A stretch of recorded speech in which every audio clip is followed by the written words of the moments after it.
श्री अद्वैत गदाधर श्रीवासादि गौर भक्त वृंद। हरे कृष्णा कृष्णा कृष्णा हरे हरे, हरे राम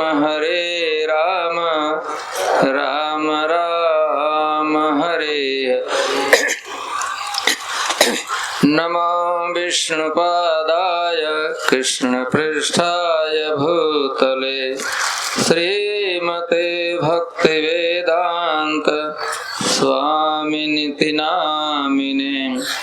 नमस्ते सरस्वते देवे गौरवाणी प्रचारिणे, निर्विशेष शून्यवादी पाश्चात्य देशतारिणे। हरे कृष्ण।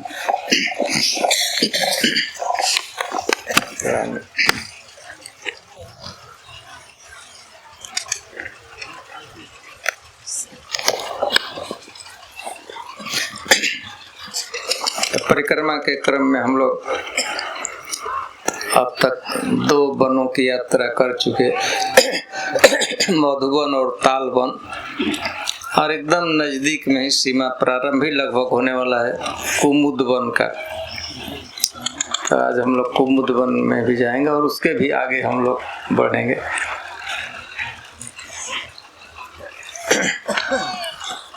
क्योंकि हम लोग अभी तुरंत ही तालबन को पार किए हुए हैं, तालबन में ही हैं अभी। संक्षिप्त में वहाँ की जो वैष्णव लोग कथा प्रस्तुत करते रहते हैं, बताते रहते हैं। इसी वन में भगवान बलराम ने धेनुकासुर का उद्धार किया था, धेनुकासुर का वध किया था। धेनुक नाम था, लेकिन अब असुर था इसलिए धेनुकासुर कहते हैं। वास्तव में उसका धेनुक। हम भगवान बलराम कैसे उसका उद्धार किए थे, इसके पूर्व हम थोड़ा उसके धेनुकासुर के पूर्व जीवन का इतिहास, पूर्व जन्म में, अभी तो भगवान कृष्ण के लीला काल में तो धेनु गधे के रूप में, गर्दभ के रूप में यहाँ निवास करता था। लेकिन उसके पूर्व में, पूर्व जन्म में, उसके पूर्व जन्म में वह महाराज बलि का पुत्र था। बलि महाराज जो अन्यतम 12 भागवतों में से बलि महाराज हैं, सर्वात्म समर्पण भक्ति के आचार्य हैं, आदर्श हैं, जिन्होंने वामन देव को संपूर्ण अपना सर्वस्व अर्पित किया था। तो उन्हीं का, महाराज बलि का यह पुत्र था और इसका नाम था उस समय साहसिक। इसी पावन जी बलि महाराज की एक कन्या भी थी, इसकी एक बहन भी थी, रत्नावली नाम था। वही रत्नावली यहाँ पर भी कुछ कार्य की थी, पूतना बनी थी। तो हम कहते हैं बलि महाराज के पुत्र ये साहसिक, उसका नाम था। बलि महाराज का पुत्र था, तो सारा ऐश्वर्य कितना संपन्न, कल्पना नहीं कर सकते हम लोग। एक दिन कुछ अनेक स्त्रियों के साथ ले लिया और चला गया गंधमादन पर्वत पर, हिमालय के एक विशिष्ट भाग में। और वहाँ इन स्त्रियों के साथ एकदम वन विहार, चारों तरफ से नाच गाना, हंसी करना, वो करना। बेचारे साहसी को यह पता नहीं था कि उसी वन प्रदेश में एक गुफा में दुर्वासा ऋषि ध्यान कर रहे थे, मेडिटेशन में थे, ट्रांस में थे, समाधि में थे, भगवान की लीला का चिंतन कर रहे थे, भगवान के सौंदर्य का चिंतन कर रहे थे। यह एकदम विविध प्रकार के नाच गान, विविध प्रकार की बातें बजाकर हल्ला करने लगा। तो दुर्वासा ऋषि का वो ध्यान, समाधि उनकी टूट गई, भंग हो गई। बाहर गुफा से निकल कर देखे तो साहसी हजारों स्त्रियों के साथ एकदम नृत्य गीत निर्लज होकर शेखर रहा था। वो बलि महाराज का पुत्र था, जानते थे कि इतने बड़े व्यक्ति का पुत्र एकदम निर्लज रूप से एकदम भद्र व्यवहार बरगल स्थिति में है। तुरंत ही दुर्वासा ऋषि ने उसे श्राप दिया कि मूर्ख, तुम्हारा व्यवहार गधे की तरह निर्लज और गधे की तरह भोग विलास में रगा स्त्रियों के साथ। तुमको इतना सेंस नहीं, इतना ध्यान नहीं है कि किस स्थान पर तीर्थ स्थल में हो जहाँ ऋषि मुनि लोग तपस्या करते हैं, भजन करते हैं, और के भजन में तुम बाधा दो। अब तुम राजपुत्र के रूप में नहीं रह सकते, तुम साप दे दिए कि तुम गधा हो जाओ। तो जब ही दुर्वासा के ऋषि के होठों से शब्द निकला तो जानता था दुर्वासा ऋषि को, उसका होश उड़ गया। तुरंत उसने क्या किया, एकदम उनके चरणों पर अपने को फेंक दिया, दुर्वासा ऋषि के चरणों में। उनके पाद मूल के बीच में, दोनों पैरों के बीच में पाद मूल में सिर रखकर उनके वेष्टित करके दोनों भुजाओं से उनके पैर को लगा रोने लगा। समझ गया कि सांप की क्या, आज तो मैं राजकुमार हूँ, कुछ भी कहीं जा सकता हूँ, स्वर्ग में भी मैं विचरण कर सकता हूँ। गधा नगण्य अशुभ पशु बनना पड़ेगा। श्राप दे के तुम अब यहाँ नहीं, तुम मर्त्य लोग पृथ्वी लोक पर जाओ और गधा बन जाओ। तुरंत रोने लगा, बहुत रोया। तो दुर्वासा ऋषि के हृदय में करुणा का उदय हुआ और बताए कि उसे कहे कि बेटा, क्योंकि मेरे मुंह से, मेरे होठों से शब्द निकल चुके हैं, किसी भी कीमत पर इसको अन्यथा नहीं किया जा सकता, बदला नहीं जा सकता। बेटा, तुमको गधा बनना ही पड़ेगा, लेकिन तुम रो रहे हो, पश्चाताप कर रहे हो, तो मैं व्यवस्था देता हूँ बेटा, तुम्हारा जन्म ब्रज में होगा, जहाँ पर स्वयं भगवान, केवल स्वयं भगवान का वहाँ अवतार होगा और स्वयं भगवान वहाँ पर विविध प्रकार की लीला करेंगे। और उस समय तुम्हारा सौभाग्य होगा, तुम भगवान को एकदम साक्षात देखोगे। भगवान कितने सुंदर हैं, अपने आंखों से भर कर देख सकते हो, देख ही नहीं सकते हो, तुमको सौभाग्य मिलेगा भगवान के का स्पर्श करने का। बलराम, कृष्ण बलराम भगवान होंगे, उनके भाई भी होंगे, और उनके भाई बलराम जी कृष्ण गए तुम्हारा उद्धार करेंगे, चिंता मत। बड़ी उसे लगा कि आज यह अभिशाप नहीं है तो वरदान है, हमारा ब्रज भूमि में जन्म और साक्षात भगवान के समान हमारा सानिध्य होगा, बलराम जी के साथ कृष्ण के समान सानिध्य होगा। मैं देखूंगा, केवल देखूंगा ही नहीं, मैं भगवान के श्री विग्रह का स्पर्श करूंगा। तो प्रसन्नता ही हुई, यही समझा कि दुर्वासा ऋषि का शाप नहीं है बल्कि हमारे लिए वरदान सिद्ध हो गया। और तुरंत ही उसके मनुष्य के शरीर में था लेकिन असुर का, गधे का आवेश हो गया। उसे चलता देखता था, लगता था कि हमारा 4 पैर हो गया था, उसी आवेश होता था। जैसे स्वप्न में हम कुछ देखते हैं तो वैसे उसी शरीर में उसको होने लगा कि गधे के रूप में। तो पुनः उसका जन्म यहाँ गधे के रूप में हुआ था, ताल वन में। वहाँ को ताल, इस वन का नाम है ताल, वृक्ष का बाहुल्य था, बहुत यहाँ ताल के वृक्ष होते थे। तो यहाँ का वो एक तरह से राजा ही बन गया था, तो यहाँ पर रक्षा करता था। देखिए वो ऐसा बदमाश हुआ था, धेनुक। वन में किसी भी व्यक्ति को प्रवेश नहीं होने देता था, दूसरे को नहीं। केवल गधे थे, हजारों उनके मित्र थे, वो भी लोग गधे ही थे, वो लोग रहते थे। कोई भी सीमा में, यहाँ तक ऊपर से पक्षी उड़ते थे तो इनको बाद में सोचना पड़ता था, हालांकि वो पकड़ नहीं सकता था, लेकिन इतना उसका भयभीत टेररिस्ट था कि पक्षी भी उड़ते थे तो डर लगता था कि बाई चांस थक जाएगा, पंख बैठ जाएंगे तो खत्म कर देगा, अथवा उसी ने कुछ तीर बाण चलाकर मार दे ऊपर से। बहुत वो दुर्दांत असुर था, किसी को आने नहीं देता था, किसी को खाने। इतने बढ़िया प्रकार फल होते थे, फूल होते थे, विशेषकर ताल वृक्ष। तो एक दिन भगवान गोचारण करते हुए कृष्ण बलराम अपने गोप सखाओं के साथ गिरिराज जी की तलहटी में आए थे। गिरिराज जी यहाँ पश्चिम दिशा में है, हम लोग जहाँ बैठे हैं। तो एक दिन पूरब से हवा बह रही थी और भादो का महीना था। ताल एकदम पका हुआ था और ताल के पके हुए ताल के वृक्षों के पेड़ों का सौरभ फैल रहा था कि बच्चों के नासा रंध्र में प्रवेश किया तो बड़े ललायित हो गए बच्चे। अब ऐसा फल सौरभ जिसमें सुगंध फल खाना चाहिए। भगवान से कहे, बलराम जी से कहे कि चलते हैं। भगवान जानते थे कि भाई आप लोग कह रहे हो चलने के लिए, वहां जाने में बड़ा खतरा है। वो एक धेनुक द्वारा, गधे के द्वारा सुरक्षित है। किसी के वहां जाने का मतलब कि जान का बाजी लगाना है, प्राण को हथेली पर लेकर चलना होगा, कुछ भी कर सकते। बच्चे कहे अरे आपके लिए क्या है, चलते हैं देखते हैं।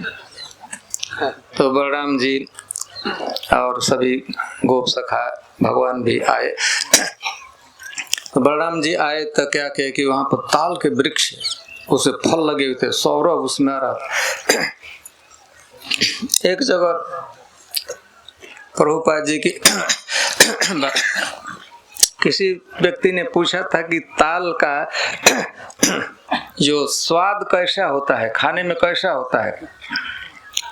तो शायद प्रभुपाद जी कहे थे, जन श्रुति है, सत्य भी हो सकती है, चाहे प्रचलित बात, कि इसका दाढ़ी साधु का होता है और उसमें मधु लगा दीजिए। अब ताल के वृक्ष खाएंगे तो उससे रेशा होता है, उसे निकालना होता है। तो सब मधु को दाढ़ी में, साधु के दाढ़ी में लगा दीजिए, फिर उसको खाना होगा। तो जो खाने में असुविधा होगी और जो स्वाद होगा दोनों होता है ताल वृक्ष खाने में।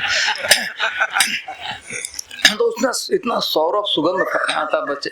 तो बलराम जी आए और सभी के साथ। बलराम जी ने क्या कि और लोग हजारों की संख्या उस बीच में, जंगल के बीच में थे, किनारे आकर बलराम जी क्या किया, एक ताल वृक्ष को पकड़े और जोर से उसको वो क्या करे, झटका हिलाए।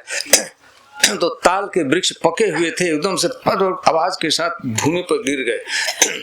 तो उस ध्वनि को सुना, वहीं से अंदाज कर लिया कि किस डायरेक्शन से ध्वनि आ रही, आवाज आ रही। उसी समय दौड़े वो नहीं, उसके हजारों जो सब फॉलोअर थे, उसके मैंने परिकर थे, वो लोग भी दौड़े और आए तो भगवान के कमनीय रूप को देखे।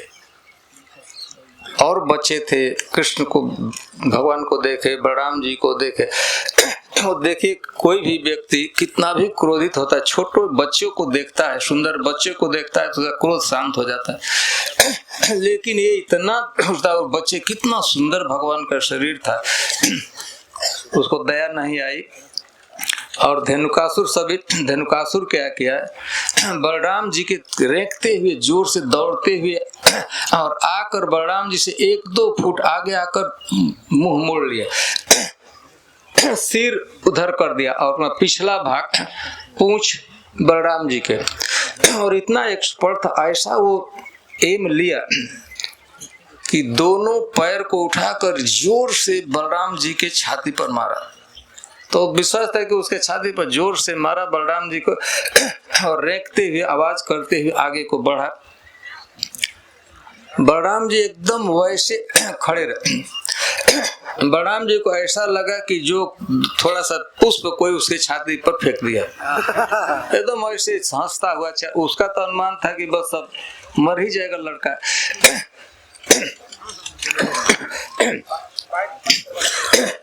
ऊपर से देखा तो अभी तो ऐसा वैसा हंस रहा है, कुछ ऐसा लग, कुछ हुआ एज इफ नथिंग है हैपेंड। तो फिर उसको दोबारा हुआ और दोबारा वैसे ही उसने दूरी पर खड़ा होकर अपनी पूरी ताकत, जो उस every ounce of his energy वो समन इकट्ठा किया और फिर वैसे ही कि फिर दोनों लात से इसे मारने का प्रयास किया बलराम जी की छाती पर। जब ही दोनों पैर, पिछला पैर उठाया, बलराम जी ने एक हाथ से ग्रैब कर पकड़ लिया दोनों पैर इस बार बेचारा मार नहीं सका, पहले बार तो उसका एम सफल हुआ था। बलराम क्या किया, दोनों पैर को पकड़ कर एक हाथ से आकाश में इतना जोर से घुमाए कि आकाश में अभी घुमाते समय उसके प्राण पखेरु को उड़ गए, जीवनी शक्ति थी वो उड़ गई। इसके बाद बलराम जी को घुमाकर एक बड़ा सा पेड़ पर उसको जोर से मारे ऊपर, तो मारे इतना, जब बलराम जी उसे वायलेंटली मारे थे, इतना जोर से फेंके थे कि वो ताल का वृक्ष टूट गया और वो झटका देकर दूसरे को तोड़ दिया। तीसरे से बहुत सा हजारों पेड़ गिर गए और फल उसका वध हुआ। तो उसके जो हजारों सेवक थे, उसके परिकर थे, वो लोग अब देख तो लिए थे कि कैसे उसने वार किया था।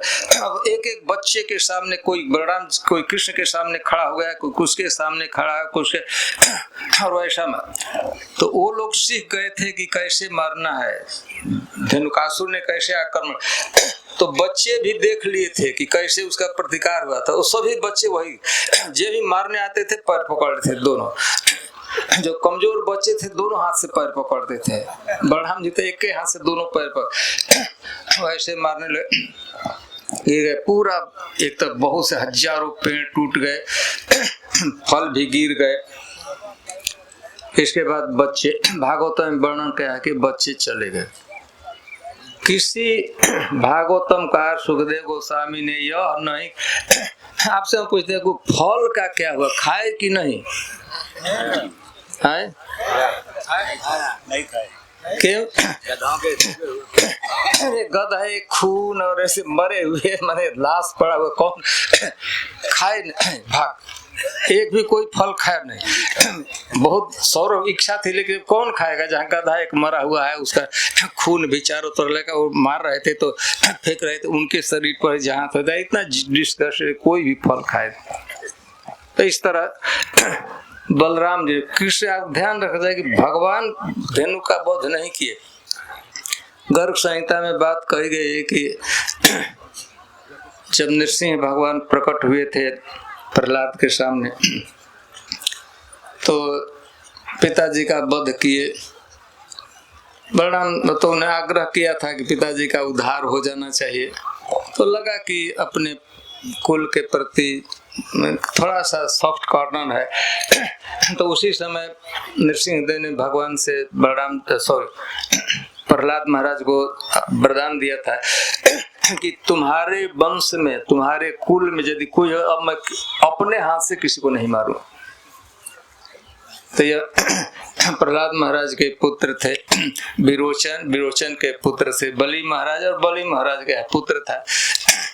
तो भगवान वरदान प्रहलाद महाराज को वरदान दिए थे, इसको मारे नहीं, इसका कृष्ण स्वयं उद्धार नहीं किए।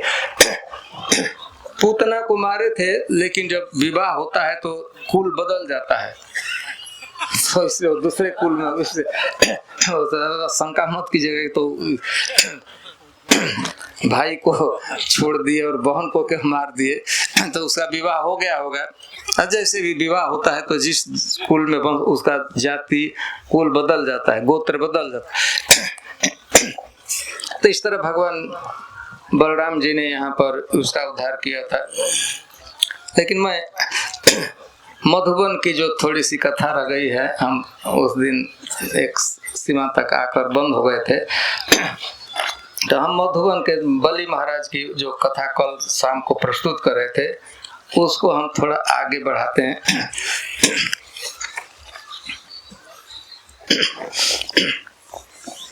हम यहाँ तक वर्णन किए थे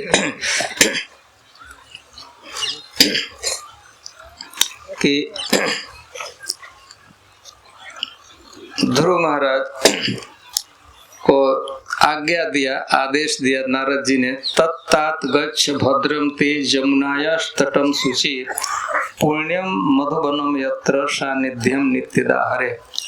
नारद जी का वाक्य है, मेरे प्रिय पुत्र तात ध्रुव,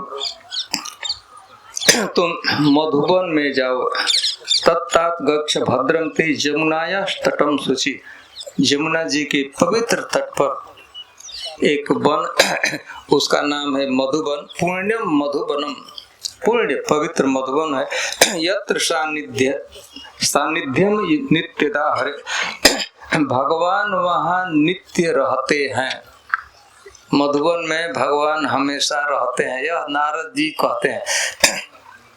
नारद जी के आदेश पाकर इति तुक्तम तम परिक्रम्य प्रणम्य च निर्पारभक यजो मधुबनम पुण्यम हरिश्चंदन चर्चितम।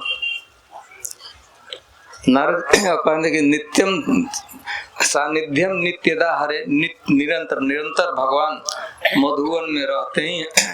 और फिर वर्णन किया जाए, यजो मधुबनम, मधुबन में ध्रुव महाराज आए, उसकी हरे चरण चर्चितम, भगवान के चरण चिन्हों से सुशोभित यह वन है। भगवान को चारण करने आते हैं तो नग्न पैर से, चूंकि भगवान इन वनों में घूमते हैं, उनके चरण चिन्ह से उभरते रहते हैं, भरे हुए हैं। और पृथ्वी देवी उसको बड़े संजोग करके रखती है, मिटने नहीं देती है। धूली पर भी भगवान का चरण पड़ता है तो पृथ्वी देवी ब्रज की भूमि, वृंदावन की भूमि बढ़िया से उसको संजोग करके मिटने नहीं देती। हरे चरण चर्चित। तो यहाँ आ गए। आने के बाद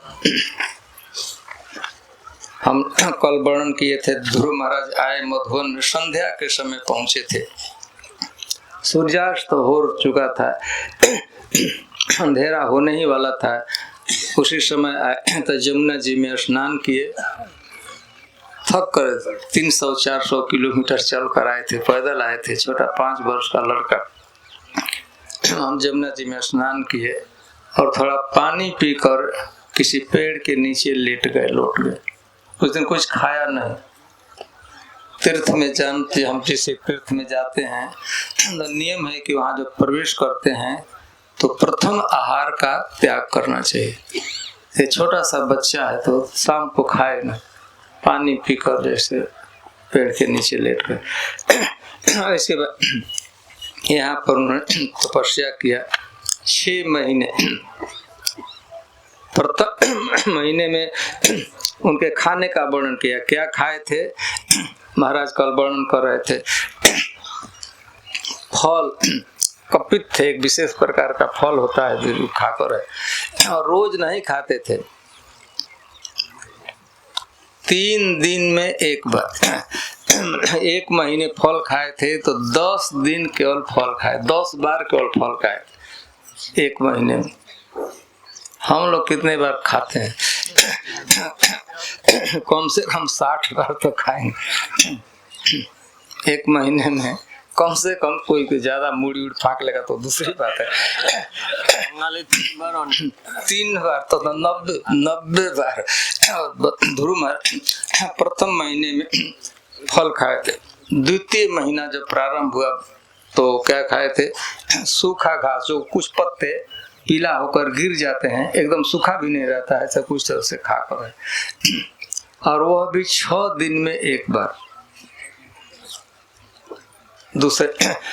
तीसरा महीना तब क्या कि केवल पानी पीते थे, और वह भी पानी कितने दिन में? 9 दिन में एक बार बढ़िया से पानी पी लेते थे। फिर जब चौथा महीना चालू हुआ तब क्या होते थे? हवा, ब्रीदिंग, वो नहीं, हवा मतलब ऐसे, इसे भी जैसे सांप होते हैं ना, वो शक्ति खींच लेते हैं वातावरण से। पेड़ सारी शक्ति खींच लेता है पानी से। सांप में होता है ना, सांप खाते हैं, और जो न्यूट्रियस है, न्यूट्रियस आकाश में हो सके तक सांस तो रोज, सांस नहीं बंद किए थे, सांस बाहर हवा, मतलब कि वो अभी 12 दिन तो एक दिन तो ऐसे हवा में जो क्या कहते हैं पोषक तत्व है वो आ जाता था, और उसी से उनका और जो 5वां महीना तो यही करते, हवा का ही भोजन चढ़ रहा था, एक एसिडिटी बढ़ गई, खड़े हो गए। पहले बैठकर जॉब करते थे, वो करते थे, 5वें महीने खड़ा हो गए तो एडिशनल हो गया ना। खड़ा जॉब करते समय ऐसे वो पूजा करते समय बैठते थे, लेकिन विशेषकर तब ऐसा कि एक पैर पर खड़े हुए। और 6वां महीने आ गया तो आपको महाराज कल वर्णन कर चुके हैं, अनुवाद भी होता ही था। भगवान उनके सामने प्रकट हो गए। गरुड़ पर चढ़कर भगवान आए थे।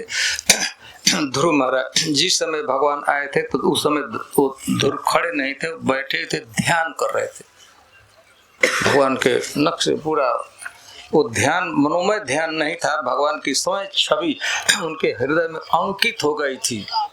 एकदम देख रहे थे, केवल आंख बंद किए थे और अंदर भगवान को देख रहे थे। भगवान उतरे गरुड़ से, गरुड़ को बाजू में खड़ा कर दिया और वहां पर खड़े हुए। भगवान को प्रतीक्षा करना पड़ा क्योंकि आंख बंद किए थे ध्रुव महाराज। भगवान वहां खड़े हैं, भगवान को प्रतीक्षा करके लिखा है, उसका समाधि भंग नहीं। तो भगवान क्या, भगवान जो उनके अंदर थे वो निकल गए, बाहर आ गए, मतलब उनका ध्यान से उजड़। ध्रुव महाराज को पूरी ताकत लगाए कि अरे विकल हो गए, भगवान का रूप हमसे, तो उसे विकल प्रयास करते तो आंखें खुल गए। आंखें खुल गई तो जिस रूप को देख रहे थे अंदर सकते कि वही भगवान तो खड़े हैं।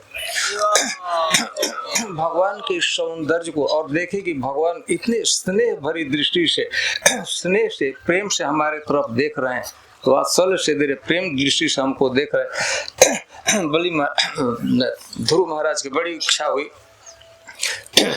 कि मैं भगवान को कुछ कहूँ, प्रणाम की कुछ कहूँ, लेकिन 5 वर्ष के लड़के थे, अभी तो 5.5 वर्ष के, 6 महीना बीत गया था, 5.5 वर्ष के थे बेचारे, पढ़े नहीं लिखे थे, बोलना तो चाहते थे लेकिन कैसे भगवान की स्तुति की समझ में नहीं आ रहा था।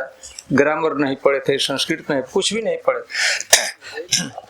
भगवान ने उनकी विकल स्थिति को देखे, भगवान जान गए। तो भगवान अपना शंख जो था, पांचजन्य शंख, कहीं कहीं लिखा गया है ललाट में, कहीं कहीं है गाल में, टच करा दिए। टच करते ही सरस्वती जी जितना बोल सकती है उससे भी बढ़िया भाषा बोलने की क्षमता आ गई।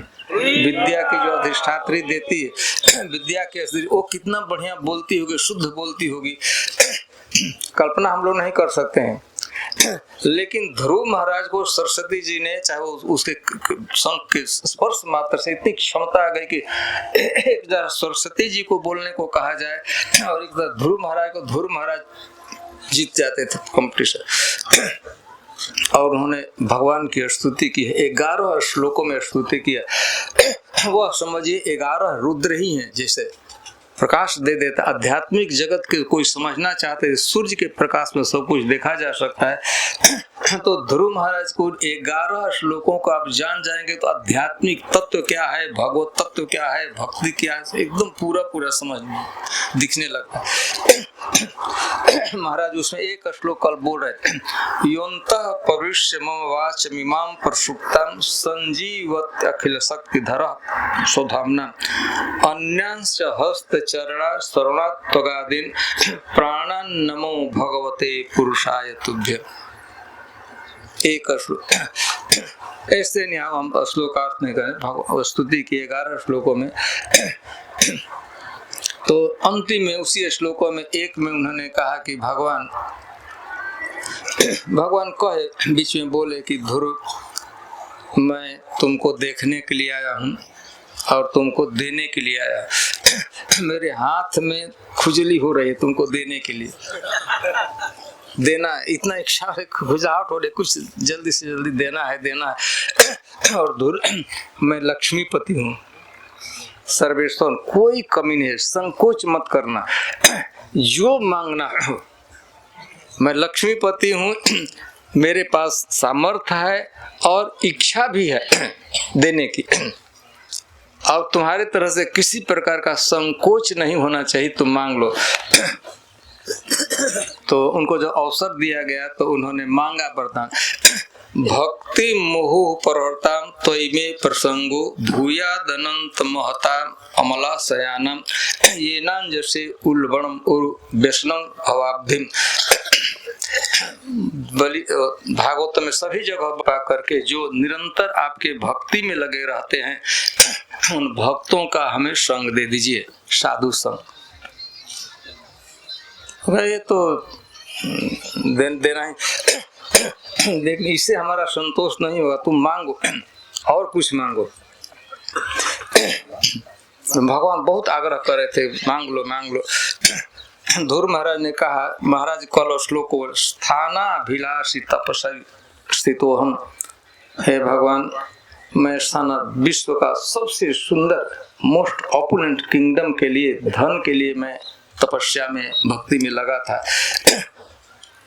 स्थानाभिलाषी तपस्विस्तोहम त्वां प्राप्तवान देव मुनीन्द्र गुह्यम काचम विचिन्वन अपि दिव्य रत्नम स्वामिन कृतार्थोस्मि वरम न्यासे।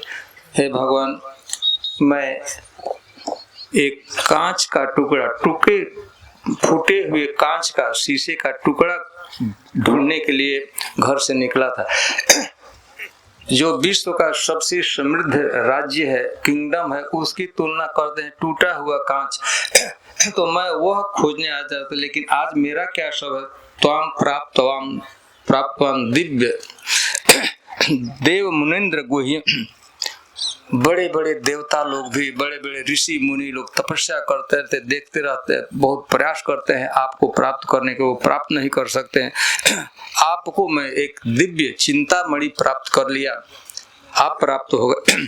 इसीलिए स्वामिन कृतार्थोस्मि, मैं कृतार्थ हो गया, आपसे कुछ नहीं चाहिए।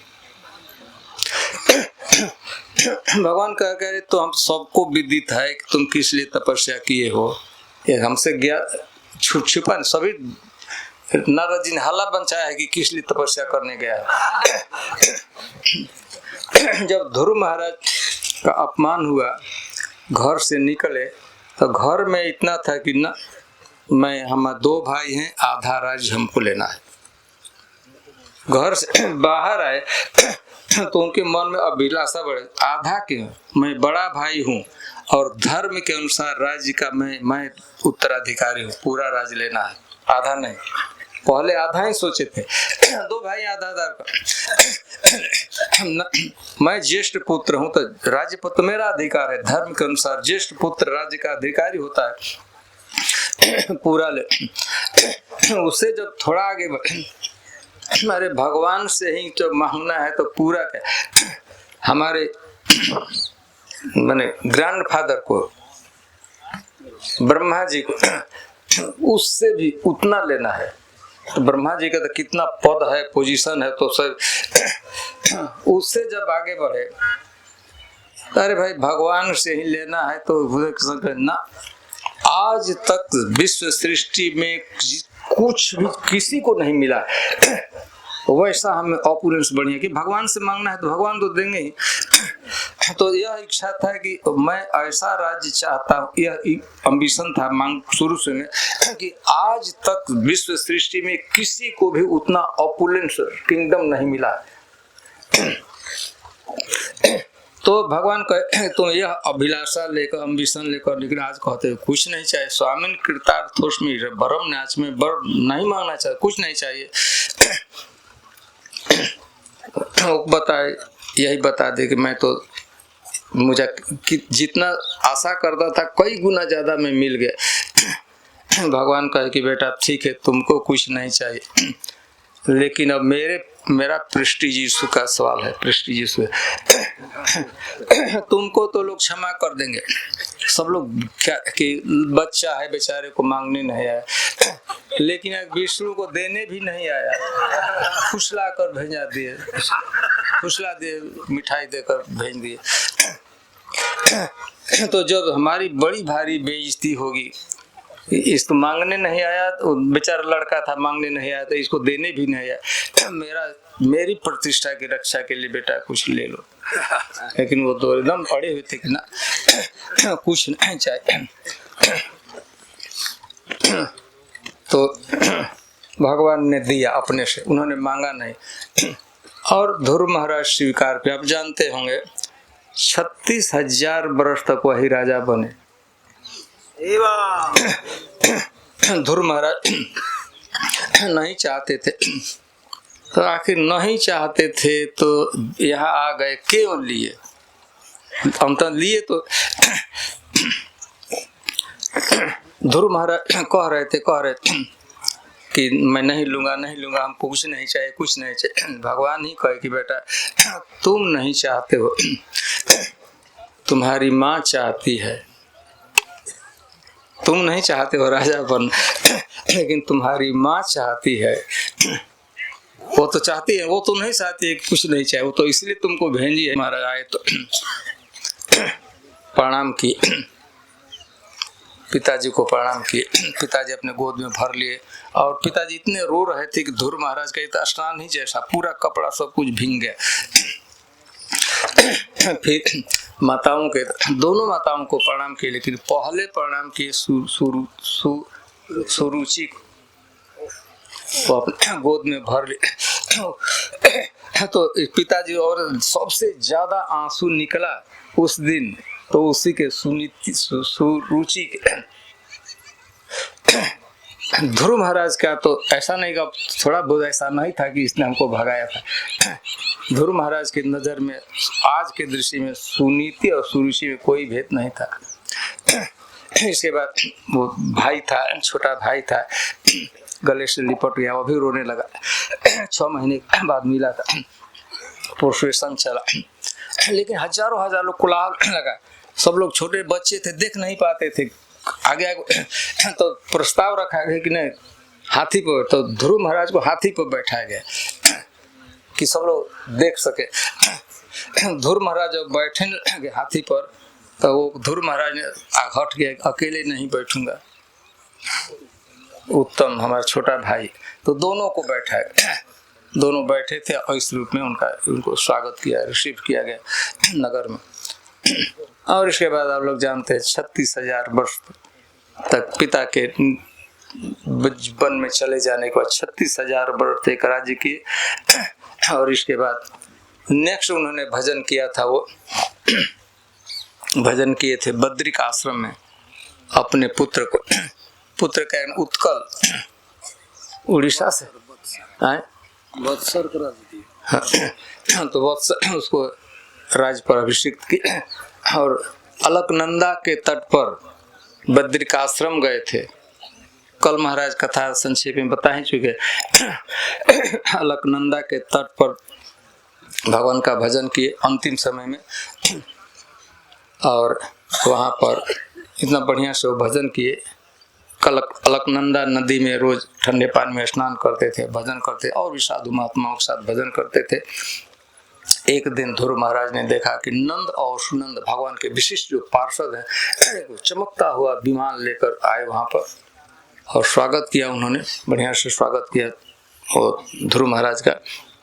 और ध्रुव महाराज से कहे कि भगवान ने आपको भेजा है, विमान पर चलिए बैकुंठ चलिए। ध्रुव महाराज फिर बढ़िया से स्नान किया और जितने और भी साधु महात्मा थे वृद्ध लोग सबके आश्रम में जाकर सबको प्रणाम किए, सबको प्रणाम किया, आशीर्वाद लिए। आपके एसोसिएशन में रहा, भक्ति की आप लोगों के कहा मुझे अब भाई मैं जा रहा हूँ, तो सभी महात्मा लोग वरदान दिए, आशीर्वाद दिए ध्रुव महाराज को। ध्रुव पर चरण छू कर सभी महात्माओं इतने बड़े भक्त थे जिनके लिए विमान आया हुआ है, नंद सुनंद भगवान के पार्षद विशिष्ट पार्षद आए, थोड़ा भी विमान नहीं था। सभी महात्माओं को प्रणाम किए, जाने लगे। चढ़ना था, अब एकदम चढ़ना ही था, उस पर बोर्डिंग करना ही था। तब तक नंद सुनंद ने देखा कि ध्रुव महाराज अब तो बड़े प्रश्न, उनका चेहरा कुंभ थोड़ा सा मलिन हो गया, बड़े चिंतित दिख पड़े। तो नंद सुनंद ने पूछा, ध्रुव महाराज ये तो प्रसन्नता का दिवस, अरे ऐसा सौभाग्य आपको भगवान ने स्वयं भेजा है, बैकुंठ में चलना है। इस समय लगता है चिंता कुछ हो रही थी चेहरे पर कुछ। भगवान ध्रुव महाराज कहे कि हाँ मुझे तो बड़ी प्रसन्नता है, मैं जा रहा हूँ, लेकिन एक बात का मेरे हृदय में कसक रहा है। जिस माँ की कृपा से जिसने हमको उपदेश दिया, मैं भक्ति कर किया, आज मेरा इतना सौभाग्य है कि बैकुंठ के आप लोग आए हैं, पार्षद आप लोग आए हैं, विमान आया है, लेकिन मुझे अपनी वृद्ध असहाय माँ की याद आ रही, जिसने अपने उदर में हमको जन्म धारण किया, 9 महीने 10 महीने का हमारा जन्म पालन पोषण किया और हमें भक्ति का उपदेश किया। वृद्ध हो ही चली 36,000 वर्ष है, तो काफी उसको याद आ रही है माँ, उसके छोड़कर मैं कैसे जाऊं। तो भगवान नंद से आकाश में देखे वो विमान जा रहा है, देखिए सच एक विमान जा रहा था। देखो उसमें आपकी माँ आपसे पहले जा रही है, आप तो उसकी माँ गई। महाराज चर्चा कर रहे थे, हम भी बार बार इस बात को कहते रहते हैं, कह ही देते हैं। जब यह बात कहेगी कि आप चिंता मत करो ध्रुव महाराज, आपकी माँ, और सचमुच आगे एक विमान जा ही रहा था, उसको बैठी थी। प्रभुपाद उसके तात्पर्य में लिखते हैं, मैंने भी कृष्ण भावना का प्रचार किया है और हजारों हमने शिष्य भी स्वीकार किया है। मैं तो हर एक दृष्टिकोण से कृपल हूँ, लाचार हूँ, पंगु हूँ। प्रभुपाद जी लिखते, मैं पंगु हूँ, लाचार हूँ, भक्ति तो हुई नहीं। लेकिन हजारों हमारे शिष्य, कोई एक भी यदि ध्रुव महाराज जैसा भक्ति करेगा तो उसके भक्ति के प्रभाव से, जैसे ध्रुव महाराज की भक्ति के प्रभाव से उनकी माँ बैकुंठ गई, तो मेरा भी कुछ आशा है कि हमारा एक भी भक्त बढ़िया से भक्ति करेगा ध्रुव महाराज जैसा, तो उसके भक्ति के, अपने शिष्य के भक्ति से के प्रभाव से मेरा भी कुछ आशा है, बैकुंठ जाऊंगा। तो इसे सत्य रूप में मत जान लीजिए, यह प्रभुपाद जी की नम्रता है। तृणादपि सुनिश्चय तरुरपि सही सुनना, अमानी नाम मान, उत्तम है या आपना के माने तृणाधाम। विश्व का सबसे बड़ा आचार्य प्रभुपाद जी से कौन हो चाहता है कि इतना बड़ा थे, लेकिन अपने में थे। हमारा कोई शिष्य भजन करेगा तो उसके भक्ति के प्रभाव से मुझे भी आशा है कि मैं भी भगवत धाम में जाऊंगा। तो इस तरह ध्रुव महाराज बैकुंठ में सशरीर गए थे, शरीर परिवर्तन नहीं करना भैया, जैसे शरीर में थे यहाँ जैसे मधु में, उसी शरीर से वो वहाँ गए थे। ठीक है, एग्जैक्ट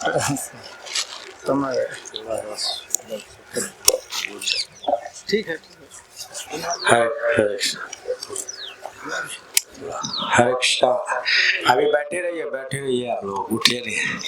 तो हमारे बीच में सुंदर चैतन्य गोस्वामी महाराज हैं।